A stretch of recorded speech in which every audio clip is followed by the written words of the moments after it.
अभी कांग्रेस को भी नई ऊर्जा मिली है, पीछे जो प्रोटेस्ट हुए हैं, राहुल गांधी भी लगातार मुद्दे उठा रहे हैं, बट जो विपक्ष ने खासकर कंगना रनौत है बड़ा टारगेट करती है राहुल गांधी को, बड़ा ऐसे क्या कहेंगे सांसद है बीजेपी। मुझे ना कई बार उसको देख के दुख होता है, वो दूसरों को, बच्चों को पता नहीं क्या बोलती है। मेरे को तो ऐसा लगता है कि उसमें दिमाग नहीं है, या वो जानबूझ के कंट्रोवर्सी क्रिएट करने के लिए बोलती है या क्या है, मेरे को भी खुद भी समझ में नहीं आया।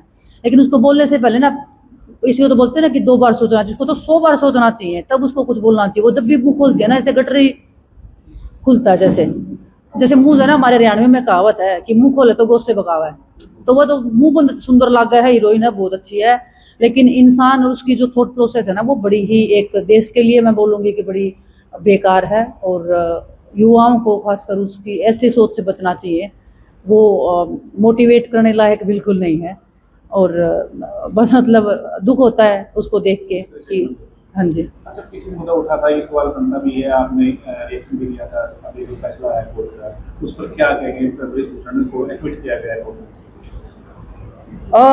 देखिए, ये तो शुरू से ही फिक्स मैच था। इसमें अगर किसी को, इस देश में किसी को तो शंका है नहीं। अगर कोई जेन्युइन बंदा है जो इस देश में भला चाहता है या जो सच्चाई के लिए लड़ रहा है, उसको उनको सबको पता है कि ये फिक्स मैच स्टार्टिंग से ही था। सब लोग बचाने के लिए लगे हुए थे, लेकिन अभी तक लड़ाई खत्म नहीं हुई है। आप स्टार्टिंग के अगर किसी फर्स्ट मैच पे ये डिसाइड कर दोगे कि पूरा कंपटीशन ही चला गया है। हमारे रेसलिंग में तो ऐसे सिखाया नहीं जाता, हमें दोबारा से रिपैचेज का मौका मिलता है। हम आज भी वो लड़ाई लड़ रहे हैं और हम अपर हाई कोर्ट में जाएंगे, उस सुप्रीम कोर्ट तक हम जाएंगे, और पूरी उम्मीद करते हैं कि जो फैसला यहाँ पे जज साहब ने, जो बड़ा हमें निराशा हुई थी कि इतना सब करके और उसके हिसाब से जो भी बयान आया है, तो दुख की बात है। लेकिन लड़ाई जारी है, संघर्ष जारी है, और हम जिंदा रहेंगे जब तक, तब तक तो लड़ेंगे। संघर्ष किया आप लोगों ने, जंतर मंतर पे किया, हरियाणा में किसान आपको बहुत बड़े अपने प्रोटेस्ट किए, लेकिन बावजूद उसके मिलाकर जो ब्रिजभूषण की वही भाषा है, वही क्या कहेंगे उनको खासकर क्या है? देखिए, वो बीजेपी से सांसद रहे, इतने सालों से रहे हैं, पैसा उसने इतना लोगों की जमीनें हड़प के, मान लो चाहे किसी भी तरीके से पैसा कमा रखा है। वो तो सरकारें उसके ऊपर ईडी सीबीआई भेजेंगी, जांच करेंगी, तो पता करें कि वहाँ कहाँ से उसके पास इतना पैसा आ रहा है।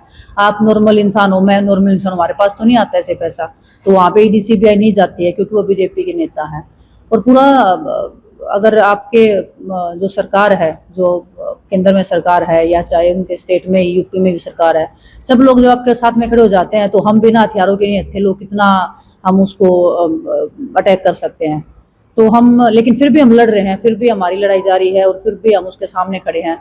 वो जिंदा रहेगा और हम जिंदा रहेंगे तब तक उसको भी पता है कि सामने कोई तो ऐसा खिलाड़ी है जो बिना हथियार के भी इतने ताकत के साथ में उसके साथ सामने खड़ा है, और उसका जो किला है वो पूरे देश के सामने एक दिन रह के रहेगा। तो उसने जो जाती लड़कियों के साथ में की है, उसकी सजा आज नहीं तो कल देर सवेर हो सकती है, लेकिन मिलेगी जरूर। आप मानते जाती हुई लड़ाई लड़ी आपने, बहुत जाती की।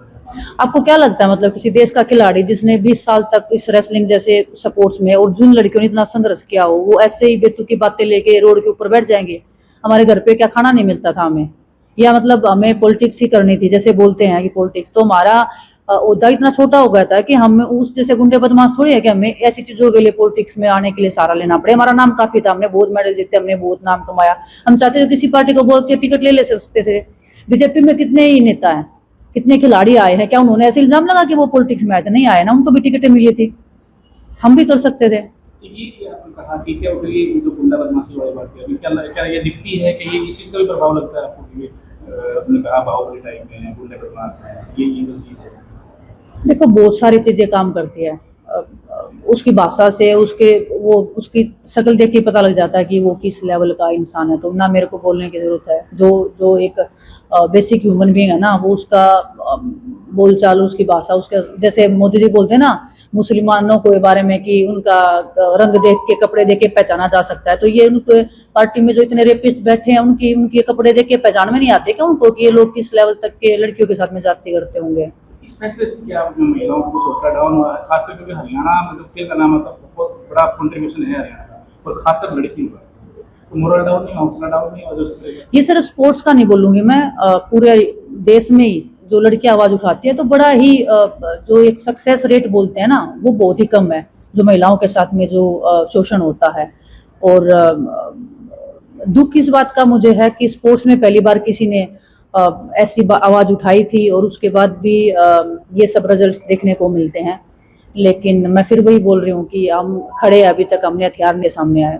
इसमें कुछ देखिए तो प्रतियोगिताएं हैं, खासकर गोंडा ले जाते हैं वो वहीं पर होते हैं। आपने पीछे मुद्दा भी उठाया था, आपने कहा था कि वही ट्रायल वगैरह होती है, फिर कॉम्पिटिशन वगैरह होते हैं, वहाँ जाके अपने एरिया में रहते हैं। देखो, मैं तो बोल रही हूँ कि इसको इतना महत्व ना दो। ऐसे बेकार आदमी के बारे में मैं ज़्यादा बात करना पसंद नहीं करती हूँ। सब पूरा तंत्र संतर मंत्र जंतर जितने भी वो कर सकता है, जितने उसकी पार्टी उसका साथ दे सकती है, वो हमारा एक, अगर हम मैदान में आज खड़े हैं तो पूरे देश को ये दिखाना भी हमारा एक मकसद है कि लोगों को दिखना चाहिए कि ये इस पार्टी में कैसे लोग भरे पड़े हैं और कैसे ये जो पावर और सत्ता है वो कैसे लोगों को संरक्षण देने का काम करती है। अब आपका क्या रहेगा पॉलिटिक्स के साथ साथ, स्पोर्ट्स के साथ साथ, क्या टारगेट है, क्या रहेगा? ये तो लड़ाई आप लड़ेंगे सुप्रीम कोर्ट, नेक्स्ट क्या देख रहे हैं? कुछ नहीं, भगवान जहाँ पे लेके जाएगा जाएंगे। बस ईमानदारी सच्चाई के साथ में जैसे रेसलिंग में कर रहे हैं वैसे ही अगर किसी फील्ड में, पॉलिटिक्स में है या किसी और फील्ड में जाएंगे। आगे का तो मुझे भी नहीं पता। आज मैं पॉलिटिक्स में हूँ, लोगों के लिए कर रही हूँ, लोगों ने इतना प्यार मान सम्मान दिया है तो जितना हो सकता है करने की कोशिश कर रहे हैं। अभी फ्यूचर का तो पता नहीं।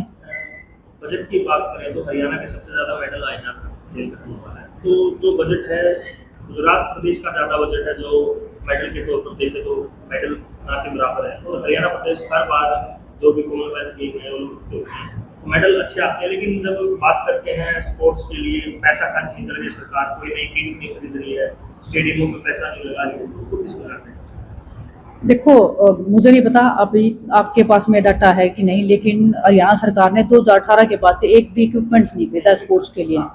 और बातें करते हैं बड़ी बड़ी कि हमने ओलंपिक्स में ये कर दिया। अगर ओलंपिक्स में मेडल आ रहे हैं या कोई भी बड़े गेम्स में आ रहे हैं तो सबसे बड़ा अगर किसी का योगदान है तो उनके माता पिता का है, और जो उसका जो कोच है, जो निजी जो ये एकेडमी बना रखे हैं, जो प्राइवेट एकेडमी जो खोले हुए हैं जो कोच, उनका सबसे बड़ा योगदान है। सरकार का कोई योगदान नहीं है। अगर सरकार का योगदान होता ना, जो 6 मेडल 2012 में आए थे उससे बढ़ के वो मेडल आज 60-70 मेडल तक होने चाहिए थे। ऐसे 5-6 मेडल पे नहीं रुकता पूरा इंडिया। पूरे इंडिया में 5-6 मेडल आते हैं, उसमें से भी 4 मेडल 5 मेडल हरियाणा के हैं। और बड़ा दुख है कि मतलब 2030 में कॉमनवेल्थ गेम्स आ रहा है, आना चाहिए था हरियाणा में, जिस जो हब है स्पोर्ट्स का। अगर हरियाणा में ये गेम आता तो मैं आपको पूरे विश्वास के साथ में कह सकती हूँ कि पूरे इंडिया की जो मेडल टैली है ना वो पूरा हरियाणा एकला कवर कर लेता। इतना लोगों में जोश आ जाता। उसी को गुजरात में भेज दिया जहाँ पे एक भी खिलाड़ी नहीं है, जहाँ पे एक भी खिलाड़ी मेडल नहीं जीतता है। तो इनकी बातें कहने की, कुछ हाथी के दांत खाने के, कुछ दिखाने के, कुछ वैसी इनकी मानसिकता है। और मैं बिल्कुल खंडन करती हूँ उस बात का कि पूरे हरियाणा को इसका मेजबानी करना चाहिए कॉमनवेल्थ गेम्स का, और जितने भी बड़े गेम्स हैं वो हरियाणा में आने चाहिए। अगर पूरे देश में अगर किसी का हक है सबसे पहले स्पोर्ट्स पे तो वो हरियाणा है। बाकी स्टेट में दो, लेकिन बाकी स्टेट में उसके बाद दो, जब वो अपना गेम ग्रो करें उसके बाद में वो हरियाणा के बराबर में आए। तो आप इसमें 2 चीजें हैं। जो लोग हैं, जनता है, वो हमें मेडल जीत के आते तब भी इतना ही प्यार देते हैं, जब हम किसी दूसरी फील्ड में तब भी इतना ही मान सम्मान मिलता है। उदाहरण के तौर पे मैं पॉलिटिक्स में बता रही हूँ, मैं 1 महीने में आई, मैं इलेक्शन में जीत गई तो लोगों का प्यार था। जो नेता लोग हैं उनसे ना तो देश है ना देश के लिए वो इतना मैटर करते हैं। वो एक पोस्ट पे हैं, उनका काम है पब्लिक को सर्विस देना, और वो कर रहेंगे तब तक वो उस पद पे हैं।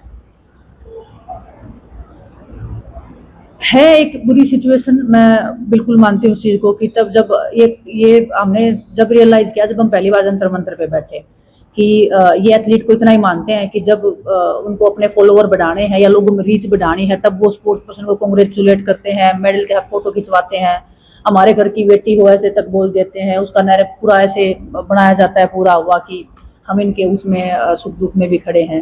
लेकिन जब एक्चुअल में सुख दुख की बात आती है या एक्चुअल में उनके किसी नेता के खिलाफ में अगर आपने कुछ बोल दिया, इसने गलत किया है या ये नेता ने ये भ्रष्टाचारी कर रहा है, ये फेडरेशन को गलत तरीके से चला रहे हैं, तभी ये सरकारें या ये नेतागण कान नाक सब बंद करके बैठ जाते हैं और बिल्कुल जैसे कबूतर की जैसे आंखें बंद होती है ना कि सब अंधेरा हो जाएगा, ऐसे टाइप कर लेते हैं। और खिलाड़ियों को इससे सजग होने की जरूरत है। मैं तो बोलूंगी कि हर खिलाड़ी को एक बार जाके जरूर सड़क के ऊपर किसी भी पब्लिक लड़ाई में हो, चाहे अपने लिए लड़ाई हो, चाहे किसी भी उस फील्ड में जाना चाहिए और पता लगता है कि हमें हकीकत इस देश में क्या चल रही है। हमें तभी पता चला 2023 में जब हमने लड़ाई स्टार्ट किए थे। और पॉलिटिक्स में जरूर आना चाहिए, चाहे आप हारो जीतो, इस फील्ड में जरूर आओ, तब आपको एक्चुअली में पता लगेगा कि पावर कहाँ पे रिलेट करती है और हम एथलीट कितना कंट्रीब्यूट कर सकते हैं और कितना हम अपने खिलाड़ियों के लिए भला कर सकते हैं। तो सभी खिलाड़ियों को मैं बोलूँगी कि सिर्फ स्पोर्ट्स से बंद के ना रहें, थोड़ा सा बाहर की दुनिया में भी इन्वॉल्व लक्ष्य हुए। निर्धारित किया है कि आप अपने कार्यकाल में जुलाना या जींद के लिए, जैसे भिवानी को बॉक्सिंग का हब कहा जाता है, चाहे उसमें प्राइवेट एकेडमी हो या जो भी चीजें चल रही है, आपका कोई सपना है कि आप अपने कार्यकाल के दौरान चीजें कुछ अच्छा लेके आएं? एक तो टारगेट है हमारा स्विमिंग पूल का है रामराय गांव में, 200-300 बच्चे ट्रेनिंग करते हैं, तो मेरा एक तो ये टारगेट है कि जब तक मेरा कार्यकाल खत्म हो उस गांव में स्विमिंग पूल पक्का से पक्का बने, जैसे भी बने कैसे भी हम जितनी मेहनत कर सकें उसको पूरा करवा के जाएं। दूसरा जो स्पोर्ट्स का है, मैं ज़्यादा स्पोर्ट्स की बता रही हूँ आपको, स्पोर्ट्स का है कि हर गांव में कम से कम जो स्टेडियम है, स्टेडियम इन द सेंस अगर कच्चा ग्राउंड भी है वहाँ पे लाइटिंग और पानी की व्यवस्था तो कम से कम मैं सब गाँव में करवा दूँ।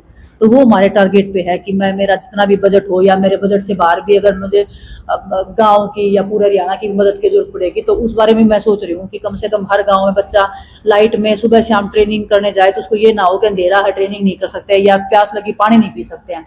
वो बिल्कुल ही बेर मिनिमम चीज है जो हम स्टार्ट करना चाहते हैं जहाँ से।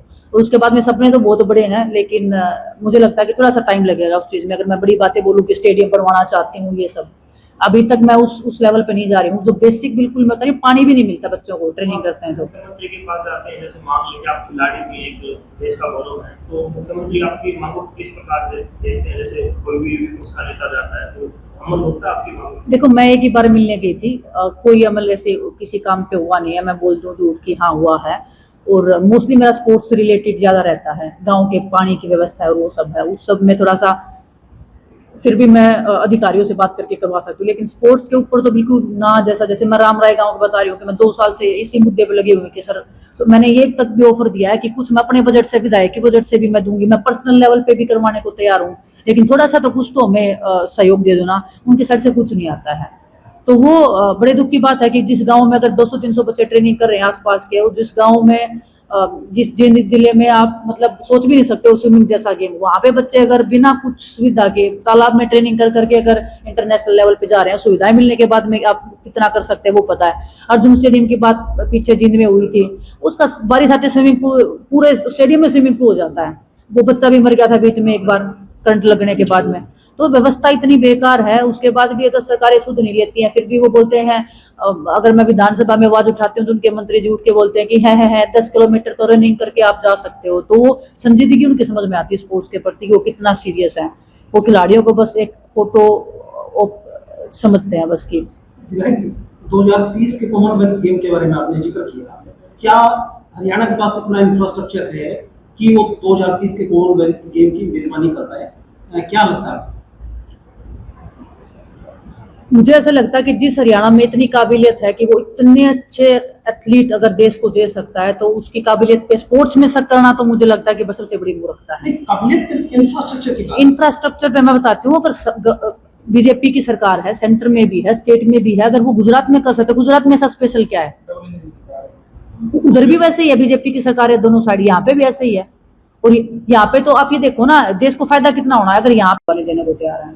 क्या लगता है आपको, इंटरनेशनल स्टैंडर्ड के कितने स्टेडियम हैं जिनमें इस प्रकार के गेम हो सकते हैं? अभी मैं स्टैंडर्ड की बात करूँ तो कुछ भी नहीं है। हाँ, इसीलिए 2030 कैसे संभव? लेकिन सुनो ना, आप 2030 में अगर गेम्स आते हैं तो सरकार पे भी प्रेशर आता है ना, यहाँ पे स्टेडियम भी बनते, वो सुविधाएं भी आती, वो यूज भी होती, उसका रख रखाव भी हो पाता। आप गुजरात में वो पैसा लगाओगे, कोई खिलाड़ी है नहीं ट्रेनिंग करने के लिए, चलो आपने गेम्स करवा दिया, उसके बाद में उसको यूज कौन करेगा? हो गया ना खराब। ज्यादातर मेडल हरियाणा से आते हैं, स्पोर्ट्स पर्सन ज्यादा भी हैं, तो यही होना चाहिए। बड़ा मुद्दा उसको बना के देते हैं कि सब कुछ तो हरियाणा से निकल गया, खेल वहाँ पे मैं वही तो 12 साल से डबल इंजन की सरकार है। 2010 में कॉमनवेल्थ गेम्स दिल्ली में हुए थे, उसके बाद में जो स्टेडियम बने वो आज तक यूज हो रहे हैं खिलाड़ियों के लिए, बड़े बड़े इवेंट्स करवाए जा रहे हैं, कोई चैंपियनशिप है, ट्रायल्स हैं, सब ऑर्गेनाइज हो रहा है ना वहाँ पे। गुजरात में कर दिया, उसके बाद में यूज कहाँ पे होगा ना, वो तो मिट्टी बन जाएगा। हरियाणा में होता, उसी में हजारों सैकड़ों बच्चे जाके ट्रेनिंग करते, उसका फायदा होता फ्यूचर में। तो अब मतलब वो चीजें हैं, सरकारें बिल्कुल कुछ नहीं देखी, बस वो क्योंकि वो प्रधानमंत्री जी गुजरात से हैं, उनको गुजरात में अपना मूर्तियां स्थापित करवानी है, इसके लिए उन्होंने करवा रखा है वो सब। आपसे ये जो चुनाव मामला है, जब 29 में चुनाव आएंगे तो क्या लगता है आप पॉलिटिक्स में हुई, अब तो इसमें मुद्दा बनाएंगे या लोगों को बताएंगे किस तरीके की चीजें हुई? न्याय आपको कोर्ट में नहीं मिला, समाज की कोर्ट में न्याय। देखो, ये बड़ी आप दूर की बातें कर रहे हो कि मैं ना, तो हमारे लिए कभी ये मुद्दा था पॉलिटिक्स के लिए कि हम इस चीज को यूज करेंगे या इस पॉइंट को यूज करेंगे। हम जिस सच्चाई के साथ में लड़ाई लड़ रहे थे, हमारे पास बहुत मुद्दे हैं। मैं अपने स्पोर्ट्स के ऊपर मैं अपने मुद्दा उठा सकती हूँ। मैं उस ब्रजभूषण को इतनी महत्व दे के इतना सब करके नहीं देना चाहती। एक जरूर मुद्दा रहेगा हमेशा है, वो हर कांग्रेस पार्टी का वर्कर उठाएगा उसको, कि महिलाओं का जो मान सम्मान की बात आती है, तो ये बिल्कुल ये सरकार उसमें निष्फल है, जीरो है। जीरो से भी नीचे कोई नंबर होता हो तो वो दे आ सकते हो आप माइनस में। वो आपने दिल्ली में भी देख लिया होगा, जंतर मंतर पे जब लड़कियां प्रोटेस्ट कर रही थी, कितने गंदे गंदे वीडियो आ रहे थे, किस तरीके से बिहेव किया गया है ना। तो वो चेहरा हम दिखाना चाहते हैं बस। तो ऐसे 29 में क्या होना है, 30 में क्या होना है, मैं कल का भी नहीं बता सकती। कल मेरे दिमाग में क्या आएगा मेरे को भी नहीं पता है। हम इंसान है तो हमारे थॉट प्रोसेस, मुद्दे, चीजें, तब तक तो देश में बहुत कुछ हो जाएगा, बहुत सारे मुद्दे होंगे तो हम उनको उठा लेंगे। की बात कर रही हूँ तो बोलते हैं कि वहाँ पे है, वहाँ पे करंट लग के बच्चा अगर कोई डेथ हो जाती है उसकी कोई जिम्मेदारी नहीं लेता है। बारिश में स्विमिंग पूल खुद बन जाता है वहाँ पे। देख, मैं उसके बाद भी टॉयलेट और वो सब के वीडियो भी मैंने दिखाए थे, कितनी बुरी हालत है उसकी। लेकिन जब स्पोर्ट्स मिनिस्टर जिसको बनाया हुआ ना, उसको उस चीज से कोई लेना देना नहीं है, तो स्पोर्ट्स का कोई भला नहीं कर सकता है ना। जिस डिपार्टमेंट के जो मंत्री होते हैं ना, उनकी एक जिम्मेदारी होती है, उनका एक संजीदगी होती है स्पोर्ट्स पे प्रति या किसी भी फील्ड में। अगर वो स्पोर्ट्स में है और वो स्पोर्ट्स को बिल्कुल ऐसे मतलब साइड पास मानते हैं या बिल्कुल टाइम पास का जरिया मानते हैं, छोड़ दे उस पद को, किसी और काबिल व्यक्ति को सरकार बनाए जो स्पोर्ट्स पे थोड़ा सा ध्यान दे। और जो हरियाणा के खिलाड़ी हैं उनको थोड़ा मोटिवेशन भी मिले, ताकि वो मिले, कुछ काम करे। वो झूठी फोटो खिंचवा के खिलाड़ियों के साथ में, किसी भी खिलाड़ी का ना तो आज तक कैश अवार्ड मिला है। मैंने इतनी बार आवाज उठा लिया, इतने गरीब गरीब बच्चे हैं, जूनियर से अंडर 14 के, अंडर 17 के, एक भी बच्चे का कैश अवार्ड नहीं आता है। ओलंपिक में गए, कॉमनवेल्थ गेम्स में गए, ठीक है वो पैसे आप दे रहे हो, लेकिन जो बच्चे बिल्कुल जिनके घर में कुछ भी नहीं है खाने को, वो फैमिली उसके ऊपर सब कुछ लगा रही है, उसका कैश अवार्ड नहीं आ रहा है, बच्चों को जॉब नहीं मिलती है। ओलंपिक में मेडल जीतने वालों को भी आप उस लेवल का सी कैटेगरी का, बी कैटेगरी का जॉब दे रहे हो, जो बच्चे डिजर्व भी नहीं करते हैं। और वो जो नीचे वाले बच्चे हैं उनको कौन से पोस्ट दोगे फिर आप? हरियाणा की बात करी हूँ मैं। आप देखो ना कितने बच्चों को उन्होंने जॉब दिया है जो अंडर 17 में या सीनियर में मेडल जीतते हैं। सीधा क्या मांगते हैं? कॉमनवेल्थ गेम्स का गोल्ड। हर बच्चा तो कॉमनवेल्थ गेम नहीं जीत सकता, हर बच्चा तो ओलंपिक्स में नहीं जा सकता, है ना। तो स्पोर्ट्स के नाम पे तो यहाँ पे बिल्कुल ही आंख बंद करके और सरकारें ऐसे ही सो रही हैं और वेट कर रही है कि 2 मेडल आ जाए हरियाणा के, हम फिर से ताली बजवा के हाँ करके और बोले कि देखो हमने सब विकास कर दिया।